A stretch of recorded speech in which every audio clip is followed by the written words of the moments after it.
Kesi ya leo inahusiana na watuhumiwa wanne ambao ni wakala wa forodha, mtuhumiwa namba 1 Atanas William, pamoja na mtuhumiwa wa pili ambaye ni Maria Musa Saidi.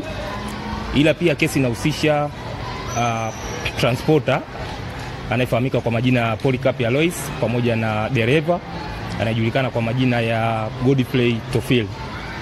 Watuhumiwa hao wanne kwa pamoja wanashtakiwa kwa makosa 6, likiwemo kosa la ukwepaji kodi kwa njia ya udanganyifu kinyume na kifungu cha 203 cha sheria ya forodha ya Jumuiya ya Afrika Mashariki.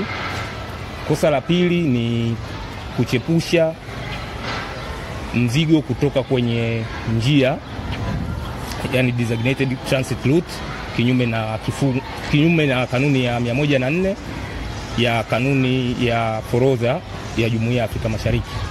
Kosa la tatu ni kutumia nyaraka za uongo kinyume na kifungu cha 203B cha sheria ya forodha ya Jumuiya ya Afrika Mashariki, yani East African Community Custom Management Act ya 2004.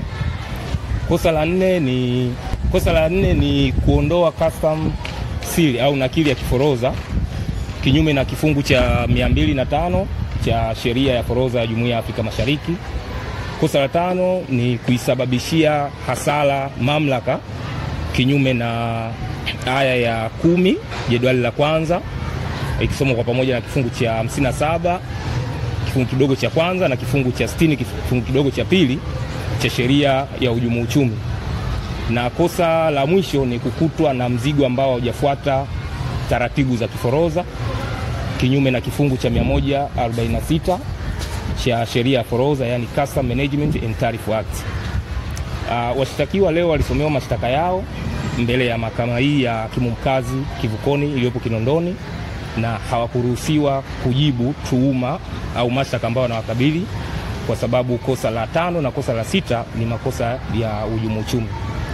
Hivyo basi shauri hili limeahirishwa na litakuja tena kwa ajili ya kutajwa tarehe 24 mwezi wa 3, na hali ya upelelezi ni bado inaendelea.